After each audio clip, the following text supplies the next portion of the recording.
warm welcome to you, our viewers, to Luntha Television. You are most welcome to Luntha Television, and I welcome you to this program, Ethics of a Christian Worker. And you are with me, Jacob Mapemba. Ndikulandireni nonse ndi manja awiri inu amene mwasankha kuonera Luntha Television, kubweretsa Luntha nyumba mwanu mwa nthawi zonse muli ndine Jacob Mapemba. Lero tabweranso ticheze limodzi, tigawane zotithandiza pa moyo wathu. Today's topic in this program of Ethics of a Christian Worker. Today's program, conflict resolution at the workplace. Conflict resolution at the workplace. In this program, we are going to talk about conflict resolution at the workplace. And when we say workplace, we refer to a government department. It can be an NGO, a non-government organization. It can be a business company. It can be a school. It can be a church, because even a church could be a workplace, because some people are employed and they work at the church. And on this topic of conflict resolution, we are going to discuss 5 major things. 1, I'm going to define what a conflict is. 2, we are going to discuss causes of conflicts at a workplace, because it is very, very important to talk about the causes, because if we want to reduce the occurrence of conflicts at a workplace, we must avoid these factors that we are going to talk about. Thirdly, we are going to talk about positive effects of conflicts at a workplace. Oh yes, conflicts also have positive effects. We'll discuss number 4, negative effects of conflicts at a workplace. And number 5, we'll discuss conflict resolution. How do we resolve conflicts at a workplace? And you can imagine we cannot cover these 5 topics in one program in 30 minutes. So this is part 1, where I will try to define what a conflict is. We are going to talk about causes of conflicts, but we'll continue in part 2 talking about the positive effects, negative effects of conflicts, and conflict resolutions. Ndakulandirani mu programu ino ya Ethics of a Christian Worker, ndipo lero tikambirana za mikangano pa ntchito. Pamene tikukamba za mikangano, tikukamba za malo, pamene tikukamba za malo a ntchito, tikukamba za malo a ntchito kuboma, ma NGO, ma company, ngakhale m'masukulu, ku church, ena amagwira ntchito ku church ndi malo a ntchito, ku business ndi malo a ntchito. Choncho tikukamba za mikangano malo a ntchito. Ndipo pa topic imeneyi tikambirana timasulira kuti tikamati mikangano pa ntchito tikutanthauza chani. Tikambirana zoyambisa mikangano pa ntchito, komanso tikambirana za ubwino wa mikangano pa ntchito. Ena achita jenkha kuti ubwinonso wa mikangano pa ntchito. Mikangano ili ndi ubwino wake pa ntchito. Komanso tikambirana za kuipa kwa mikangano pa ntchito, kenako tikambirana za mmene tingathesere mikangano pa ntchito. Zimene tikhale tikukambira, koma ukuona kuti nkhani ndi yayikulu, sitingayikambe mu 30 minutes, mphindi 30. Choncho ino ndi part 1 ndipo tizapitiriza mu part 2. Koma ndakulandirani mukhale pamenepo. Ndiye ambiri mumati mukaonera programu iyi mumatumizira ma message itatutumizireni notes timalemba koma sitinalembe zonse. Ndiye tipange ka break kuti mutenge polembera ndipo lemba kuti titsatirane bwinobwino.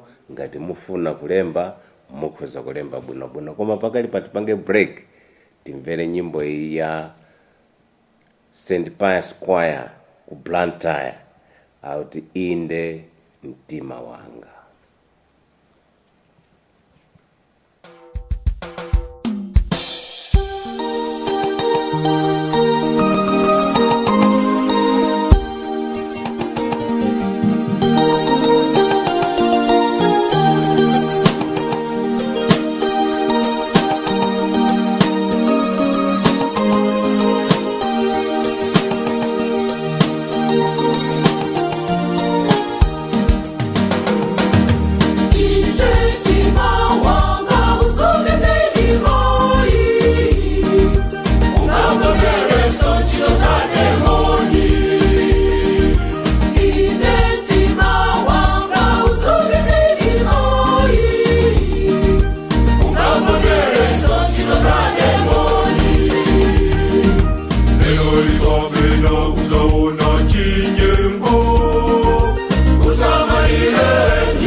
St.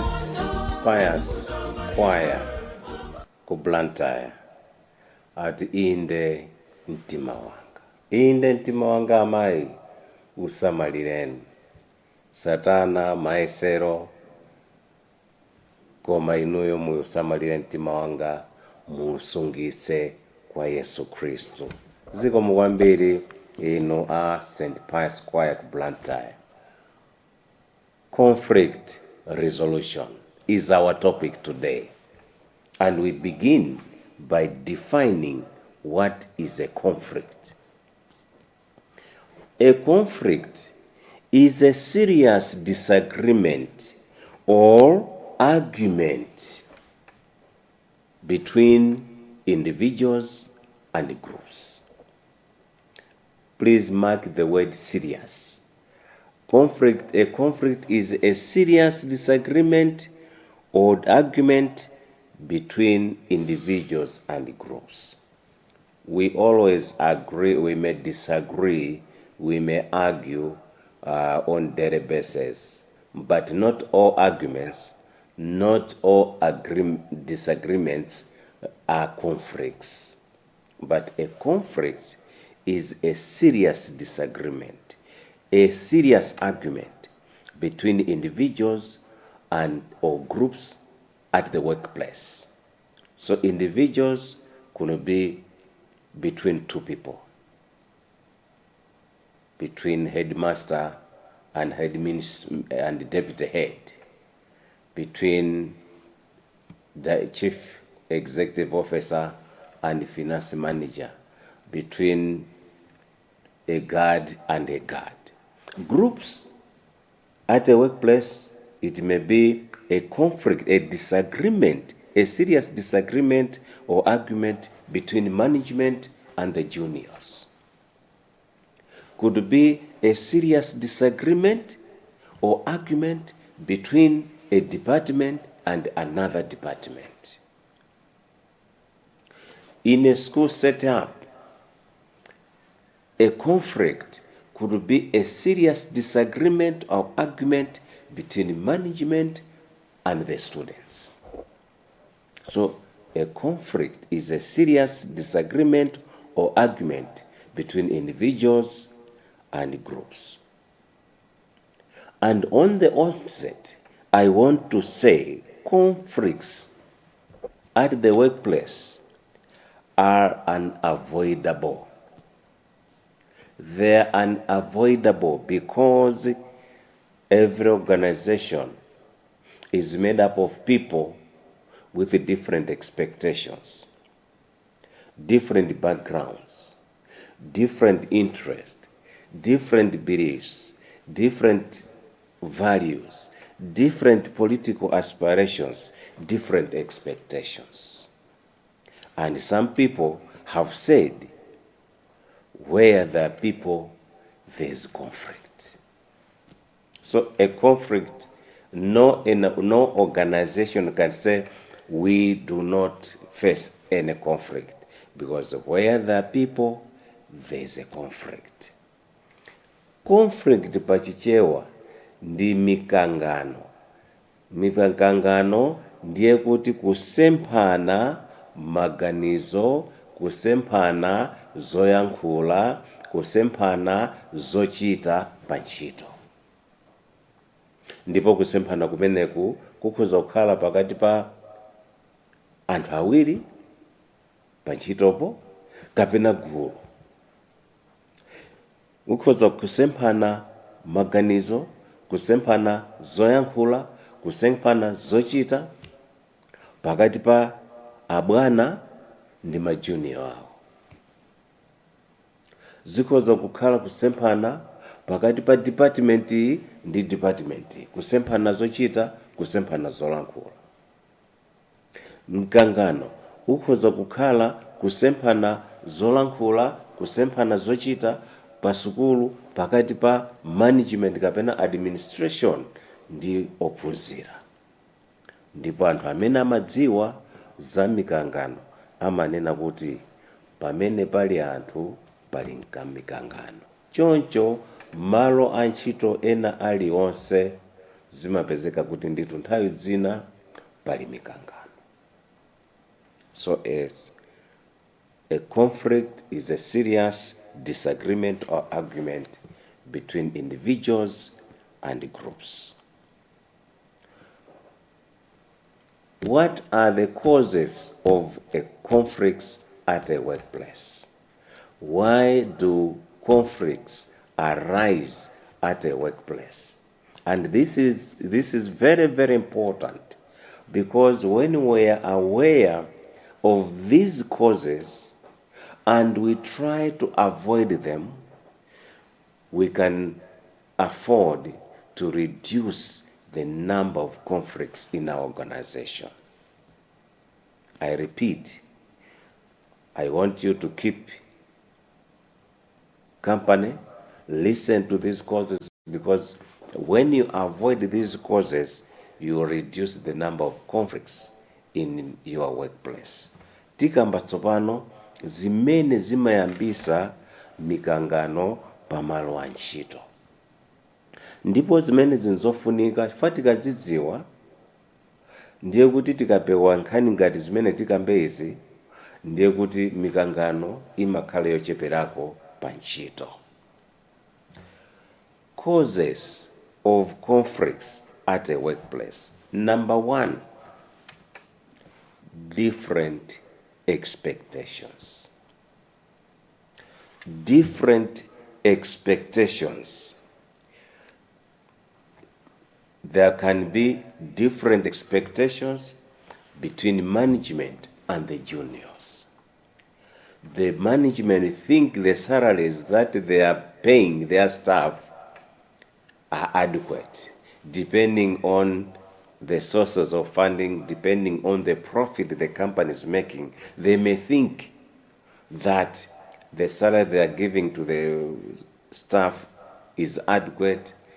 They expect the staff to be happy, when on the other hand, the staff are unhappy about the salaries. So they have different expectations. They have different expectations regarding policies.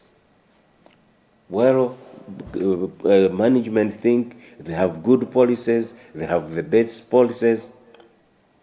The staff think the policies are not good enough.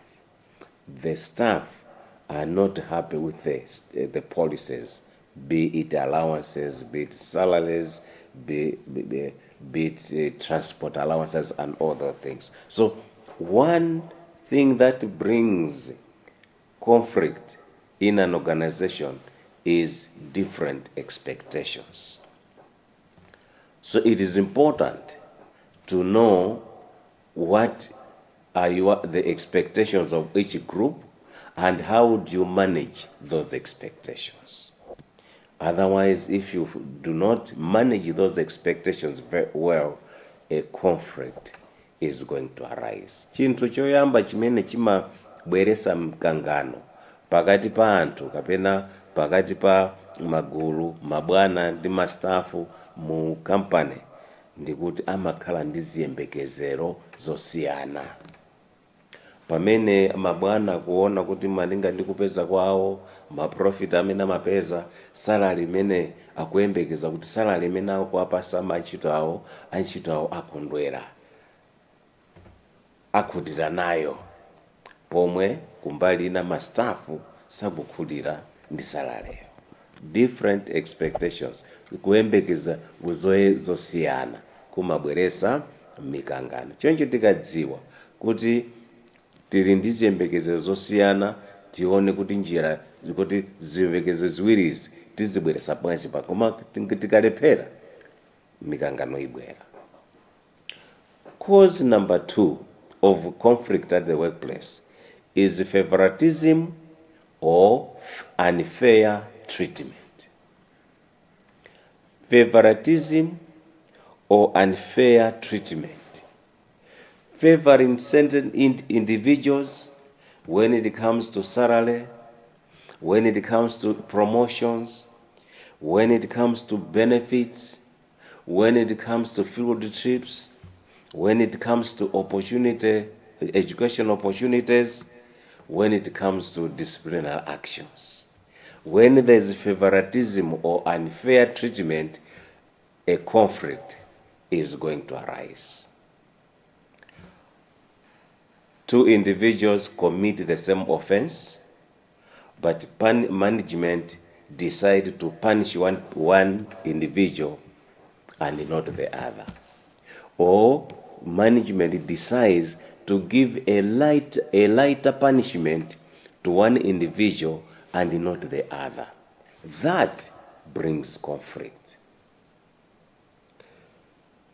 Some people are promoted, some people are not promoted.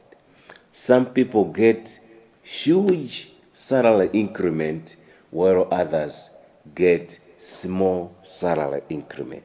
That brings conflict at a workplace. Favoritism and unfair treatment.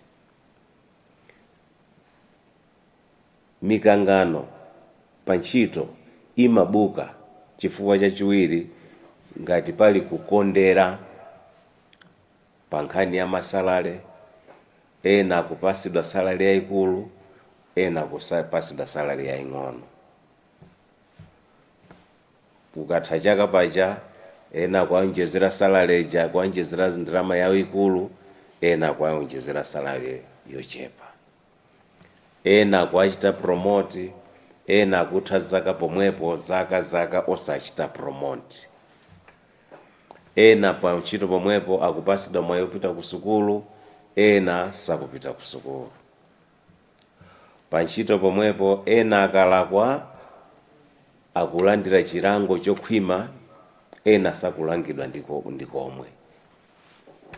Favoritism and unfair treatment brings conflict in a workplace. Cause number 3, poor communication. Poor communication. Poor communication in an organization. Others have access to information. Others do not have access to information. Others are well informed in the organization of what is happening. Others are kept in the dark. They don't know what is happening in the organization. That brings conflict. Chinthu chachitatu chimene chimabweresa mikangano pa ntchito ndi pamene palibe kulumikizana kokwanira, komanso palibe kulumikizana mofanana. Ena mu kampani momwemo kumadziwa zinthu, kumauzidwa mmene zinthu zikuyendera, koma enanso momwemo kumapeza kuti sakudziwa chilichonse. Akungona zinthu zikuchitika koma sakudziwa kuti zikuchitika bwanji, zikuchitika chifukwa chani, anakambirana kuti. Mikangano imabwera pamene mauthenga sakubwera mofanana, sakubwera mokwanira. Cause number 4, formation of small cliques or groups in an organization. Allowing people to form small cliques, small groups in the organization. Few individuals forming their group, and this group, they go with the CEO. Another group goes well with the financial manager. Another clique, another small group goes well with the human resource manager. At a school setup, you have a group that normally gathers and goes well with the master or headmistress. You have another group that goes well, that interacts with the deputy head. When you have those small groups in an organization, you are going to have conflicts. Pamene tikulola kuti mu company yathu, mu department, kamu NGO, anthu akumapanga magulu, kagulu aka kugwirizana ndi abwana a manager, kagulu aka kugwirizana ndi a financial manager, kagulu aka kugwirizana ndi a human resource manager. Kandi pa sukulu kagulu aka ma staff awa ogwirizana kwambiri ndi headmaster or headmistress, kagulu kaka kugwirizana kwambiri ndi a deputy head. Zimabweresa mikangano pa ntchito. Formation of small cliques. Number 5, unconstructive criticism or criticism without reason. Unconstructive criticism or criticism without reason may result in a conflict. Mamalo antchito mikangano ikhoza kubwera ngati tidzudzulana mopanda ulemu, tidzudzulana mwachipongwe, kudzudzula kunyozana pagulu kapena pa staff meeting. Muli pa staff meeting, abwana mwina apsha mtima mpaka mwina kumutchula staff chitsiru, kapena iye mwina junior kwanyoza abwana pa staff meeting. Zinthu zimenezo zikhoza kubweretsa mikangano, and constructive criticism or criticism without reason. Other causes. Cause number 6, leadership wrangles. Leadership wrangles. When people are fighting for leadership positions, it brings a conflict. So everybody wants to be a superior to another. You know, you have 2 departments, but one departmental head wants to be superior to the other departmental head. That brings a conflict. Mikangano ina imabwera pa ntchito chifukwa cha kulimbira na maudindo. Chifukwa cha anthu akufuna maudindo, mwina onse ndi ma head ama department, koma wina kuti akufuna kuti azioneka kuti ndiye wankulu kuposa ma head ena. Zimabweretsa mikangano. Wina afuna kuti ma head ena afuna azilamulira anzawo, iye akhale wamphamvu kwambiri aziramuliranso malomo, azilamulira anthu ake mu department yake, komanso aziramuliranso anthu ena ma head ena ama department. Zimenezo zikhoza kubweretsa mikangano. Number 7, lack of accountability. Lack of accountability and transparency in an organization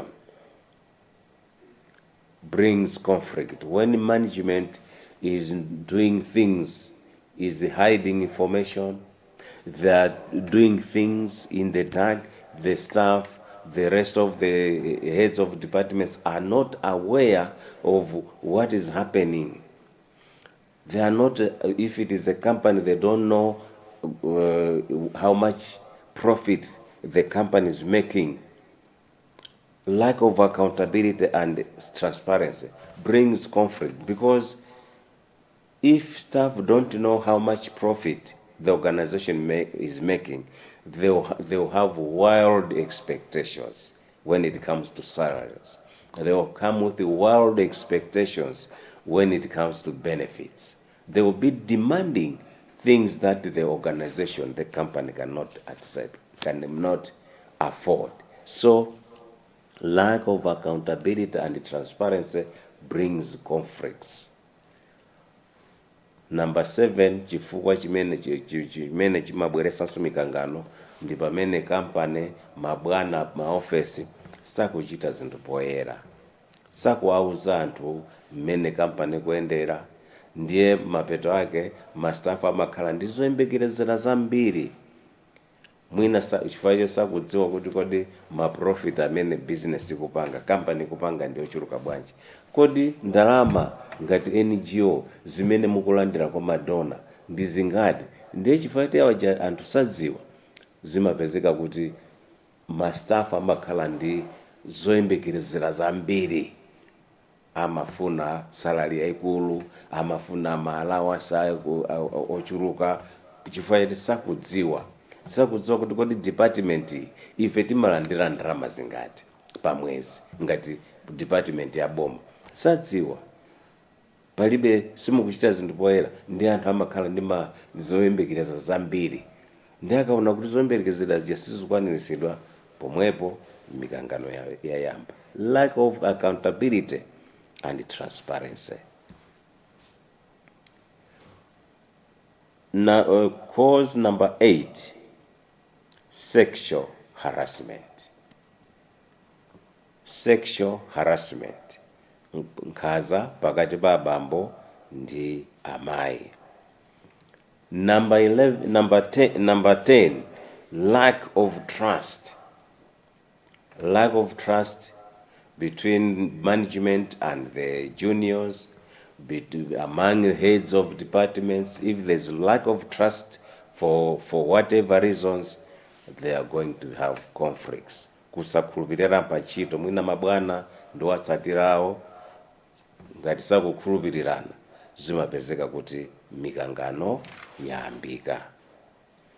Zina zimene zimabweresa mikangano pa ntchito ndi kusankhana mitundu. Nepotism at the workplace. Sometimes there's nepotism because people are coming from different regions, different countries, different parts of the country. There's segregation because of either the place you are coming from, either the region that you are affiliated to, or what the tribe. Nepotism, kusankhana pa ntchito chifukwa cha mtundu, chifukwa cha malo amene umachokera, chifukwa cha mpingo umene umapemphera, chifukwa cha chipani chimene umatsatira. Nepotism, kusankhana pa zikhoza kubweresa mikangano. Komanso gossip.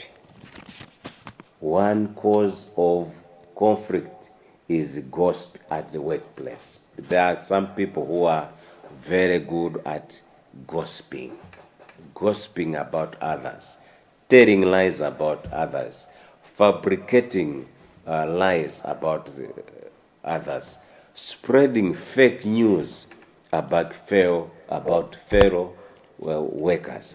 That brings conflict. Miseche tikayerekerera pa company, mu department, pa NGO, zimabweresa mikangano. Choncho lero takambirana za kuti kodi mikangano ndi chani, nanga zimene zimayambisa mikangano ndi chani.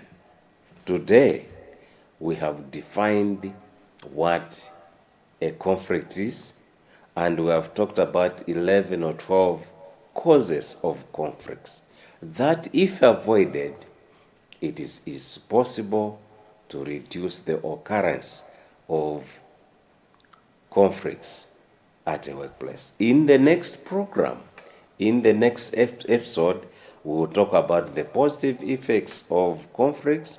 We'll talk about the negative effects of conflicts. We'll talk about how to resolve conflicts at a workplace when they arise. Ndakondwa kuti munali pamenepo kumvesera programu imeneyi pamene timakambirana za mikangano pa ntchito. Ndipo lero tatanthauzira liwu la mikangano pa ntchito, komanso takambirana za zimene zimabweresa mikangano pa ntchito. Mu programu imene kubwerayi tizakambirana za ubwino wa mikangano pa ntchito, kuyipa kwa mikangano pa ntchito, komanso kuti kodi mikangano ikabwera pa ntchito tiyithetse bwanji. Happy that you are there watching Luntha television, watching this program. Once again, I'm your presenter, Jacob Mapemba. Bye bye. Have a nice week. Nonse mukhale ndi sabata yopambana pamene tizakumanenso mu programu ina. Mulungu akudalitseni.